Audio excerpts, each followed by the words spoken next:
when you are not feeling that the work is important, that you are important to the work, that you understand how your work has a bigger impact, when you don't have a boss that has an understanding attitude, when you don't have a boss that appreciates and recognizes you, when you don't have a boss that trusts you.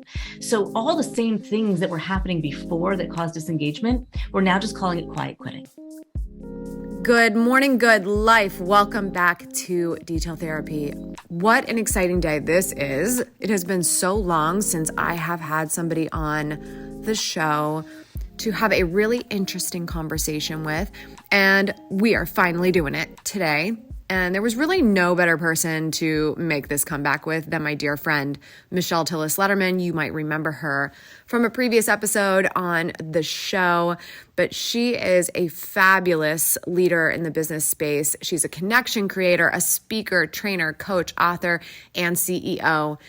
She's a people expert who inspires organizations and individuals to build real relationships. She's a multi-best-selling author. Her latest book is called The Connector's Advantage: 7 Mindsets to Grow Your Influence and Impact. And I wanted to have a conversation with her because I think the workplace is changing so much right now that it made sense to kind of break it down and figure out what's on everyone's mind. How can we be better for our teams? How can we be better leaders? How can we be better team members?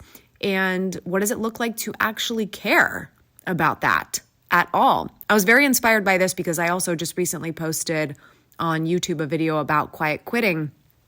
And I have a specific take on it, but I wanted to know what Michelle thought as well. So we are going to be doing something very special together on this show in the coming episodes. So stay tuned until the end to find out more details. Let's get into it with the one and only Michelle Tillis Lederman. Michelle Tillis Lederman, welcome back to Detail Therapy. How are you? I am good. Always happy to be here with you. I love chatting with you. And actually, I've had you on before, episode 23. Everybody needs to check it out. Michelle's one of my favorite people to talk to, just like in general, but also because she knows what's going on when it comes to the workplace and fielding all things that happen there, whether it's struggles that we're going through in our career progression or the relationships that we navigate along the way. So I wanted to have her on for a chat because I feel like the workplace has changed a lot, specifically emphasis on place. Yeah, just a little bit. Just a little bit. What has the last couple of years been like for you in your profession when you're working with your clients and speaking and you're talking to people about how to navigate the workplace? And we've gone from a very traditional workplace situation for a lot of people that was suddenly at home, and now people are trying to get used to the idea of either a hybrid situation or they're going back completely or they're never going back, and all of the things that not just employees but leadership are having to deal with in that just change to what this next world looks like for the workplace. We have been in such a constant state of flux for 2 years, and it's not changing. We are still in flux because all these organizations that had to go from full-time in the office to full-time in the home to what level of hybrid is okay for us, and how are you readjusting to the fact that you don't have the same flexibility? And there's organizations, some of my clients, that are now having like Big Brother watching you, where they are calculating how many Slacks and Zooms and emails you send to have a productivity score because there's no trust. I mean, so, some places are taking it to a wonderful place of building that flexibility and that trust, and other organizations are, going in the opposite direction. So the workplace is, the one thing I can say is going to be continuously in flux. And I think that's as we kind of redefine priorities for the organization and the organizational culture. And culture is one of those words that people are like, I kind of know what it means, but I kind of don't. Yeah. And the easiest way to think about culture is the way we get our work done together, right? How do we approach working together? And what are the values that we, adopt in that process? Some things go into your mind. I can see it. Multiple things. First of all, in my own experience, I just want to say this for the record. And also, I think it bubbled up in a lot of different ways more starting in 2020. But sometimes the word culture alone gets taken out of context and people really kind of misunderstand what's happening when someone's talking about like, oh, is this person a culture fit or not? Because I think it can sound like you're only looking for certain kind of people versus looking for someone that really emulates the ideals of how to work within the organization. So that word in particular has been very interesting in my own experience for the last couple of years. But it's so funny that you brought up the confidence piece, because I just tweeted something the other day that Microsoft came out with this study, and I just pulled it up because you just really fired this off for me. And it was basically saying 85% of leaders say that the shift to hybrid work has made it challenging to have confidence that employees are being productive.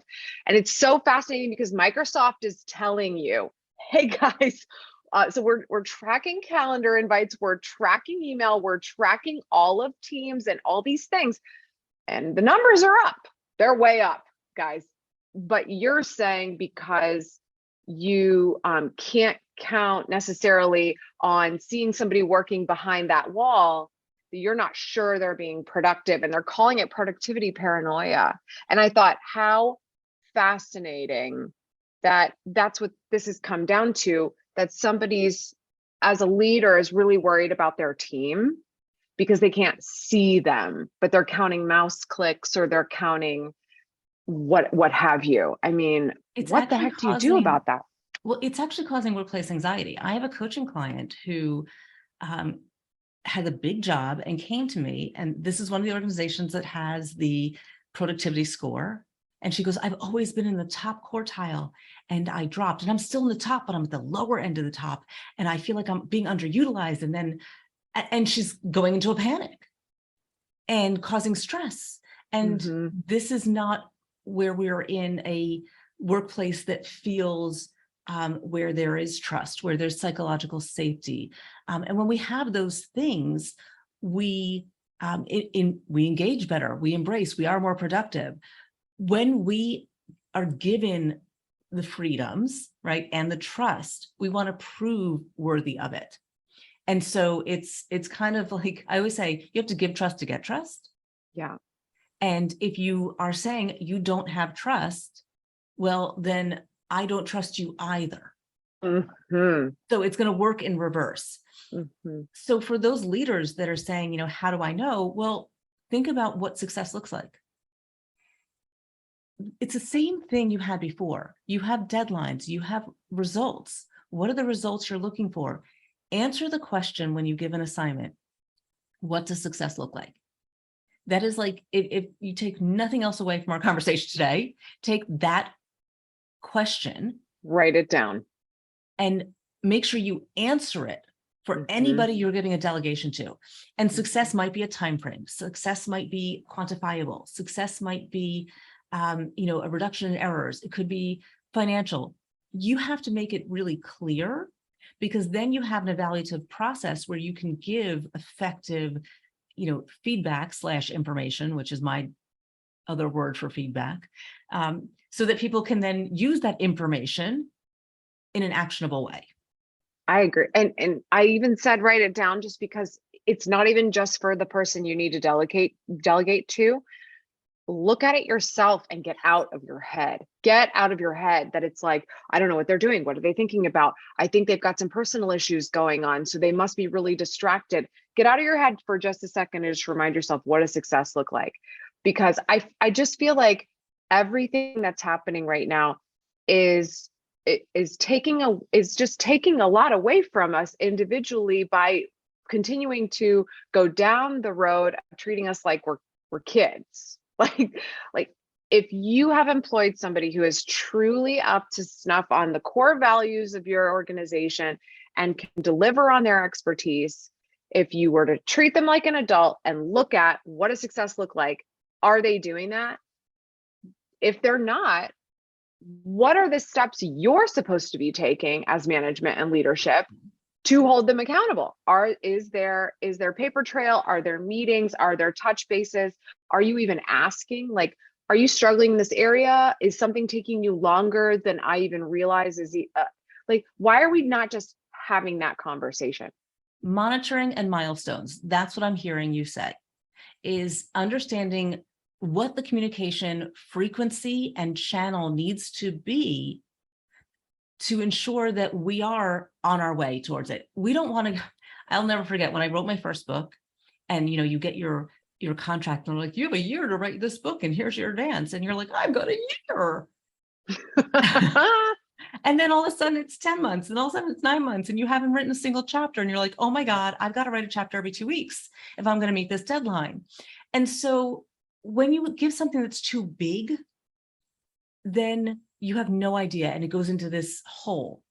If you want to understand, how things are progressing, monitoring and milestones, right? Where should they be when? Where do you expect there to be a bottleneck? What are the frequencies of check-ins? How are you ensuring that they have the resources that they need? So this is all things that you can establish up at the front. But there's so many things that you said about kind of this new workplace and the why behind the what. That's what I want people to think about. When we think about, well, why are we coming back to the office? Why are we tracking these things? Why do I feel like you're not doing things, right? Mm-hmm. That's the question we really need to be asking, not what, right? So, my answer is what? You need to be in the office 3 days a week. As an employee, my question is why? Mm-hmm. Why 3 days a week? Why those 3 days? What does it do for us as a team, for our collaboration? If there's good answers, then you can onboard me to embrace that hybrid environment. But if it's because you don't trust me, then you've lost me.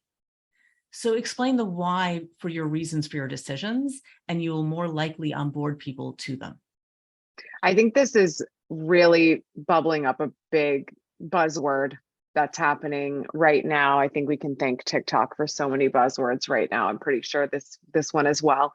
The quiet quitting movement. We've seen so much about this event that's happening with teams on the news. We're talking about quiet quitters, and I've taken a stance on it on my channel.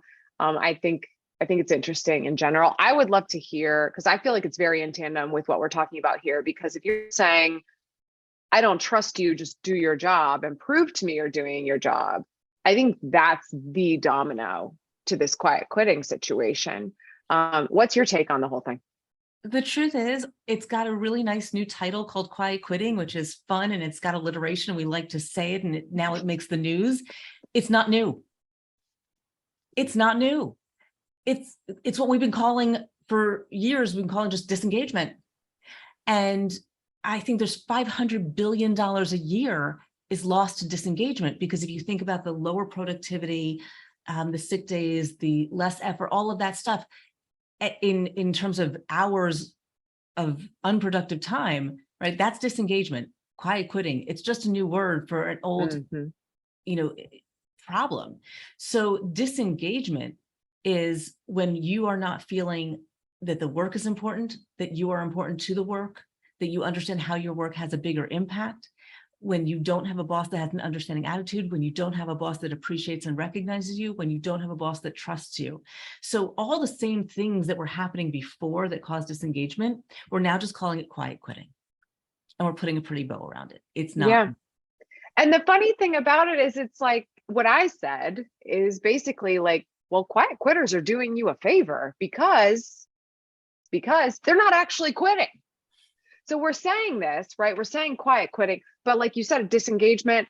Somebody said the other day, we used to call this coasting in my day. I'm like, oh my God, this is totally coasting, because somebody who's feeling like I have reached a point in my life where I'm just going to show up to a job. I'm just going to do the job, and I'm going to do my job.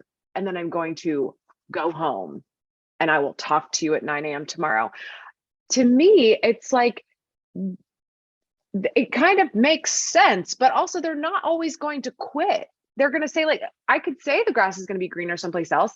There's a moment in this economy right now where you could switch jobs and potentially make more money because there's a great need for talent. And if you can prove that you're great talent, you're not being utilized properly, you could potentially make that hop and have that happen. And I know people who that has happened with, but it doesn't mean they're not still going to coast and quiet quit while they're there, because they're noticing what they could be doing with their personal time that doesn't have to be stress about their work. So here's the thing. Quiet quitters aren't the worst thing in an organization. Sometimes we need those people because those are the people that, are reliable, right? They know how to do the work. They get the work done. They do it well. They do it right. They might not do it as fancy or as fast or as boastful, but that's okay. They're not trying to get up the ladder. They're happy where they are. I actually coached one of my clients on coaching somebody out of the organization because, he actually wanted to excel and he wasn't, but there was also no room for him to grow. So when they thought about hiring, they wanted somebody who had no ambition. Like, you don't think about that, but there are roles that are really a fit for somebody who just wants to 9 to 5 it. And that's okay. Understand if that's their priority and, or is it something else, right? And so I think that's the challenge for leaders right now, is to understand, is this a lifestyle choice because they just don't have a desire for a big career and they just want to do what they do well, feel good about it and go home? Or is it they're quiet quitting because of this relationship with the boss, of this company's mission, of this type of work?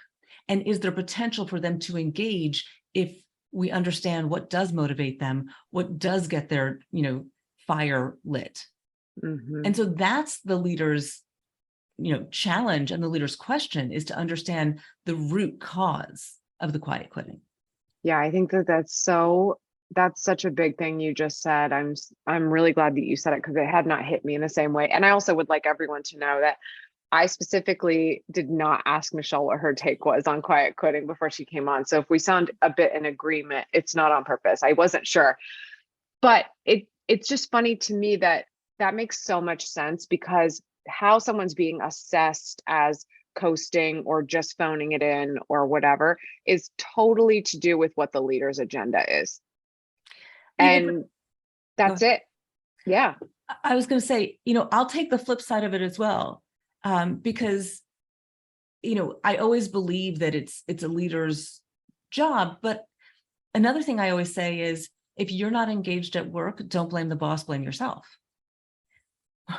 Like, you have a choice about how to frame and how to think about your work and what you care about and what you want, what energy you want to put into it. And it is no one else's responsibility to engage you or motivate you. That is internal. That is intrinsic. Motivation is an intrinsic emotion. It's a choice that you make. So if it doesn't engage you, it's nobody else's responsibility or fault. Yeah. So either find what engages you in that position, role, speak up, ask for what you want, ask for that challenge, or accept that, you're in a thing that doesn't excite you, and that's your choice. Right. Yeah. No, and I agree with that. I think I did get a comment that was really interesting, and I really want to find it and get your take on it, because I think in general the response was just not necessarily, because I was also saying that maybe leaders just don't care, and if you actually want people to quit quiet quitting, then you need to care a little bit more. I do think there's an element of that. But for the people who are saying, like, no, it doesn't matter how much they care, like, I've fully disengaged, I'm not interested, there's a possibility that it's because they're not being paid what they believe they need to be paid for the position that they're in. So if you're in that situation where you're the person that's feeling I'm quiet quitting because I believe I should be making a lot more money. And I think there's a lot of reasons why someone feels that way. It could very well be their skill set and their trajectory and the fact that they're ready to move up, et cetera, et cetera. It could also be inflation, the economy, things are changing price wise. I mean, if you're that person, you're saying, I'm only disengaging because they're not paying me enough. What do you do with that other than go get another job? Okay, so the word when you say that to me is feeling valued, right? I hear I'm not being paid enough. What I really hear is I don't feel valued here. And there's a lot of ways to feel valued in an organization, and money is only one of them. And it's an important one. When we think about motivation factors, we think of hygiene and God, I forgot the other one, but it's like demotivation and hygiene. And so money is like a hygiene factor. It is not a motivating factor. You need to make a certain amount of money for a standard of living to feel valued. And then above that, it's not going to motivate you, right? Money only works to demotivate, right? Right. So the things that motivate, that engage, that make you feel valued are the opportunities for growth, the learning, the appreciation and recognition, the challenge, the work itself, the having the impact. Those are the motivating factors. Money is a hygiene factor. Okay, so when somebody says, I'm not getting paid enough, they might be right. And I always say, ask for what you want. You don't ask, the answer is no. If you ask, you need to increase your odds. At the same time, understand that they might not be in a position to give you everything that you want. And I would not make ultimatums because you will talk yourself into a corner. But what you can do is have a conversation around, feeling valued. And one of the ways that they can show that you are valuable to the organization and that they want you to stay is to bring you up to market rates. And that's a great terminology. It's not pay me more, I want more.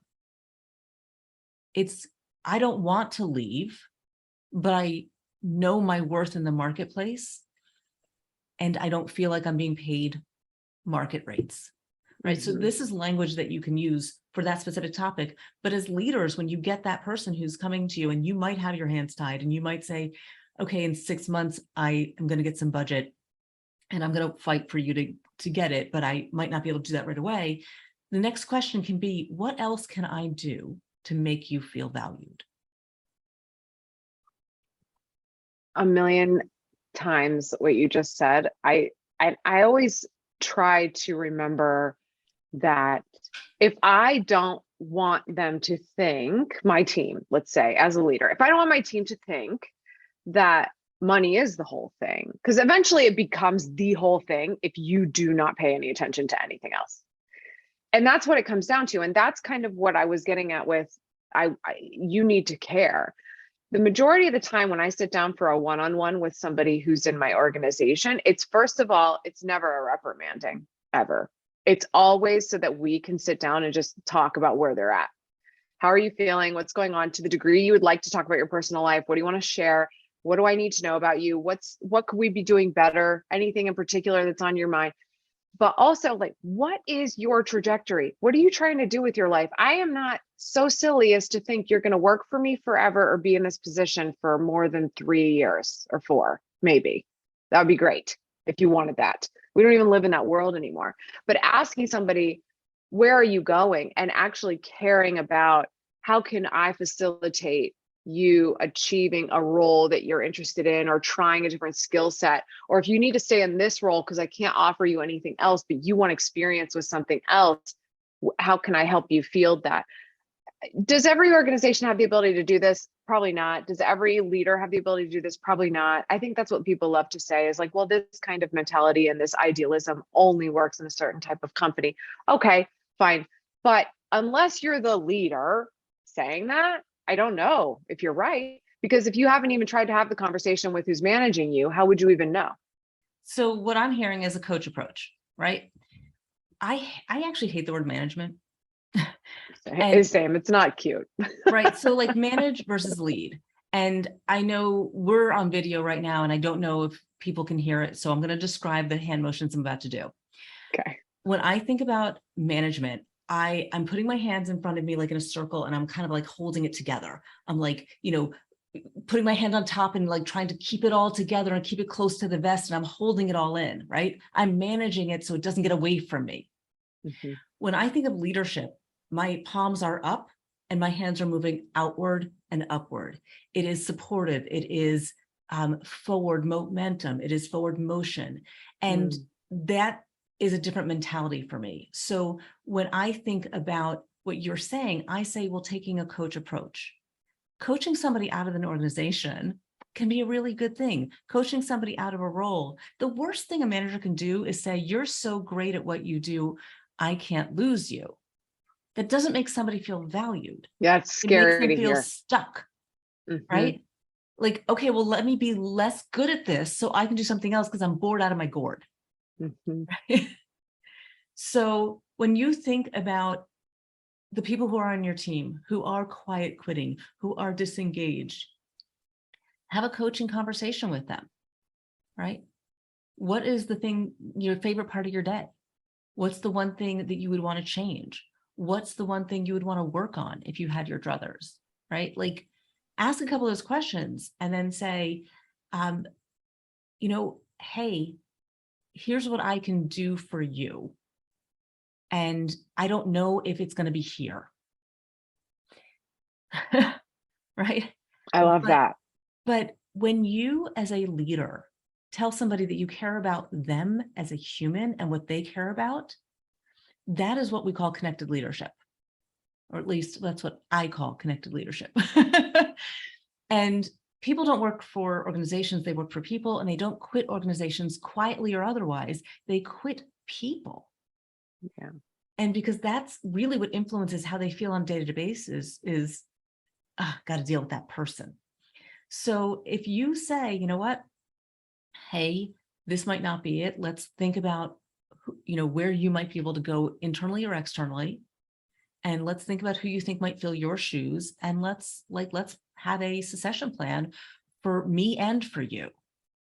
Because that's the person who is going to build loyalty to you, right? They might not be thrilled about the work, but they also don't want to let you down. Right. And that's a different type of quitting. It's not quiet quitting. I'll call it collaborative quitting. I just coined that phrase. Do it. Get on TikTok and talk about it. I'm not on TikTok. No, I love that. And also it's just amazing what can happen when you start looking at things this way and go from, I feel like I'm alone in my organization, to then really starting to level with people. And then those people end up in your network and in your sort of connector society as you continue to grow in different organizations and in your career. And I think that's what the really beautiful thing about building relationships is it's not like, oh, I don't ever want to talk to those people again. I'm leaving and I'm going over here. It's no, I did the best I could with where I was. And I tried to figure out how I could give as much as I could so that somebody thought for a moment about what I could get in return. And that's what's going to get you everywhere, is being generous first, hands up, right? There's a chapter in each book. So let's get into that. If you didn't know, Michelle is an absolutely phenomenal author. Her latest book is The Connector's Advantage. And that actually inspired us a lot. I love talking about relationship building, even though it seems so funny because I always tell everybody I'm super introverted. I've just learned how to flex my extrovert skills when I need them. But so it's still something that's always been so interesting to me.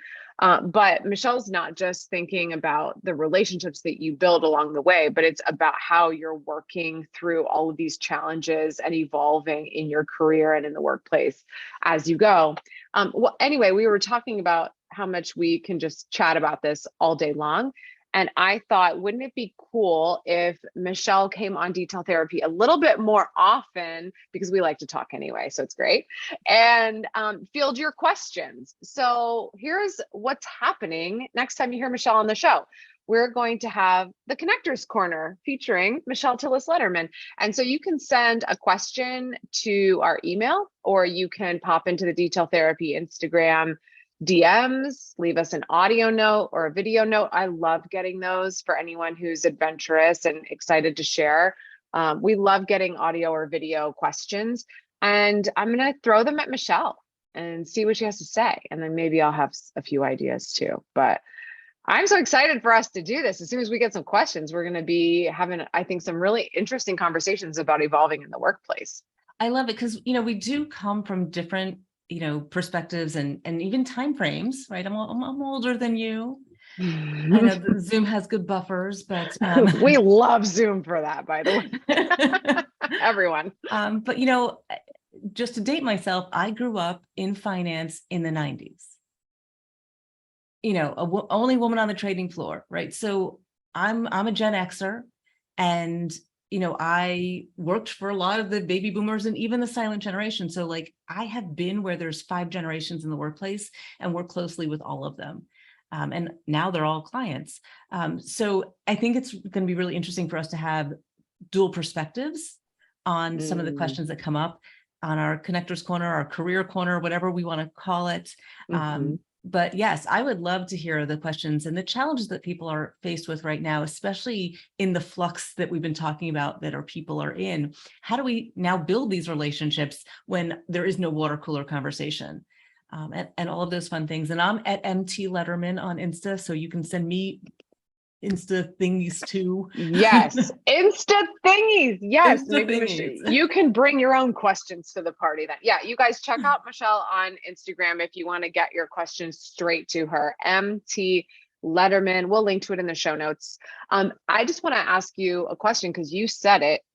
You said, I'm a Gen Xer and I'm the dreaded millennial.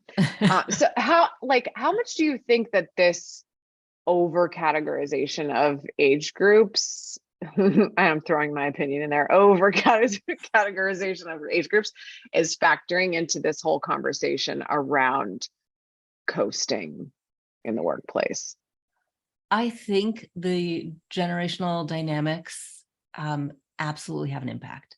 And I think there's some validity to it, but sometimes we're boxed into it. So I'm literally the heart of X. And I married somebody younger than me, not a huge amount younger than me, like 4 or 5 years younger than me, but he was once categorized as Gen Y, which disappeared from the nomenclature. And they expanded millennial. But the truth is that a young millennial and an older millennial are not necessarily the same generation. Like my first computer was in college. His first computer was when he was 11, but he's a techie, right? You probably were born with a computer in your hand. No, but close. I mean, I think it would have been my first computer in the home was 5th grade.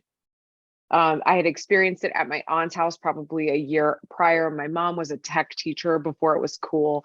But no, it's not the same as having a device like you see now when it's like middle school. They can't even go to extracurriculars without, So when you think about generations, a lot of it is connected to values, right? So the silent generation, baby boomers, there was a lot of security issues, safety, like they stayed in one job for 30 years, loyalty. Gen X was a lot about environmental cause. And you can link some of the things. I'm very curious what's going to be the COVID generation, right? Yeah. Millennials they valued mobility and flexibility. Anywhere, anytime I can do what I want. And I think that has now shifted upward to the older generations that have now come to appreciate the values that millennials have always had. And so I think when we think about different generations, part of it is to understand the values that are driving the behavior and not to take the behavior in isolation and to judge the behavior rather than to understand it. Yeah. Oh my gosh, this is a whole additional 30, 40, 50 Well, this minutes, is why we're honestly. going to do this. Yeah, definitely. Okay, I have one selfish question. It's kind of like a networking techie. I like to get into the details on this show, so I want to know something very specific and practical from you that I realized after I got off the phone with you a couple of weeks ago. I was like, I never asked Michelle how she does this. Okay, so one thing you're really good at is tracking your relationships because you care about people and you would never presume to think you're going to remember every single thing in your brain. I mean, we can't. So I want to know, how do you keep track of all the details of people? Like, are you using a software? Are you using a tool? Are you using a notebook? How do you do it? Okay, so I'm gonna let you see behind the curtain, which you kind of just saw, because before I was going like, wait, I didn't know this about you. And I'm like, I'm looking at my notes and I remember your dog's name is Lucy, so I am not. R.I.P. Pardon? R.I.P. Yeah, I know. She was old when we met, which was like 8 years ago. So I know she's been old for a she was pretty like decrepit when we met. Yeah, I know. I was like, it was really morbid, but yeah. She was the love of my life. It's fine. So I am not a techie, and I'm like one of those mid-level adopters. Like once everybody's doing it, I'm on board. I'm not at the end of the line, but and I found that when you have a system that works for you, that's all that matters. Exactly. I don't have a fancy CRM or Infusionsoft and all these HubSpot. I don't have any of those. I simply use Outlook. And in the contact card, there's a notes section. And as I'm talking to somebody, will type some notes. I'll type the names of their kids or their dogs or their spouses or their partners or whoever it might be. I will sometimes mention what they were wearing because it'll help me. I'm a very visual person. I'll say where they were sitting in an audience. I'll say who connected us. I try to put what year we connected, where we connected, and then things that we talked about. And so literally when we talked earlier and you had told me something that I didn't remember, and I was like, wait a minute, did I forget something like a big thing here? I went into my contact card for you and all of that information was there. And I just added a little bit more. And so now I know the exact date that she emailed me for the first time was April 29th, 2015. We found it. We found it. She heard me on another show and she's like, you must come on my show. And oh my gosh, and my assistant was a huge fan of Schmitastic and all of that. And she's like, you have to do this show. I love her and I need to meet her. Shout out to her. Oh my God, that's amazing. One technique is simply to put notes into the contact card. But the other technique, and I think the more important technique, is that anytime somebody comes into my mind more than once, and I don't do it like if you come to my mind once, right? I can't do that because, I have it all the time. But like if you pop into my head more than once, I put your name in my calendar. And that will then say, oh, Michelle, send her a note, send her a text. Go look at her thread, do something. I love that. Except like I would have to manage it from, I like my calendar blocked life, but I love that because instead of firing off a text or an email flippantly, you're just making a note to say like next time you sit down. Yeah.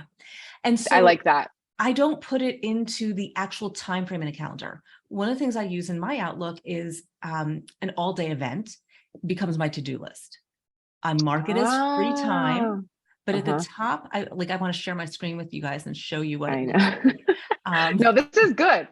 But at the top, I have a list of to-do items. And when I look at the day, I'll move some into the day. I'll move some to the next day. I'll see what I get through. And every week I look to see what didn't happen and I move them forward. And if I keep moving the same thing forward, sometimes I just delete it. But if your name is there, I am likely to reach out to you in some format. It could be social media. It could be like, I have birthdays in there. Your birthday should now be in there. Hold on, I'm gonna check. Wait, when's your birthday? It was recent. Oh, no, not kind of, well, wait, no, I don't know how recent is. Hold on. I'm gonna see if you are. Oh, we're putting her on the spot here. Video. I have, oh my God, you're on my calendar a lot these days. Look at that. Yeah, we've been hanging out. Your birthday is not in my calendar. How dare Wow. you? Wow. Okay, so we need to get it in there, Tragic. because then you will then get a little Bitmoji something, or Yay. I Um, love that. I think birthdays are like the easiest thing in the world to just do a little outreach. So next time it's June 7th, you can do that with me. Okay. I'm going to go put, now everybody knows, she's Now going to get everyone so many DMs I love on that we June just 7th. naturally spoke about my birthday on this show. That's And you can hear me typing it in. She does this on our calls all the time, you guys. I will be on a call with Michelle and I'll be like, oh, blah, blah, blah. And then this happened. Oh yeah, don't you remember when that happened in 2016 or whatever? And she'll be like, Typing it right in. and I'm just like, ooh, I made it into the database a little bit more meaty in the database now. But I love that. But it's not actually it's not in your contact card. That goes right into my calendar, because when it's in my calendar, that's my life. If it's not in there, it doesn't happen. Life. So, if somebody's name is in there, then it's like, oh, they're my friend of mine. And I don't know why, but sometimes I'll be like, hey, you keep popping into my head. I need an update. What's going on in your life? I love that. And that's all it is. See, this group of people who really understand how to leverage a calendar, because it's a reckoning with how much time we actually have in this life. When you look at things as it comes down to time, we need to start a group. It's called Calendar Queens, and all of our different ways that we use the calendar to just be more connected and make life more efficient and better, and focus on the things we actually care about. Oh, That's a good tip. royal title. Oh, there you go. Your Majesty. Nice job. Okay, Michelle, we're going to have our corner episode here soon. So everyone's going to send us questions. You can reach out via email, hello@amylandino.com, Detail Therapy, the podcast on Instagram, or if you want to head up MT Lederman, it'll be linked in the show notes. Go say hi to Michelle on Instagram. She's got a lot of fabulous content over there. I know you're going to love if you love this episode. So thanks for hanging out with me today. Again, Michelle, let's do this more often. I love hanging out with you, so I can't wait to do it more often. And if you do Instagram me with a question, make sure you say Detail Therapy so I know to bring it right back here. Yes. Awesome. All right. We'll see you on the next one. Yay.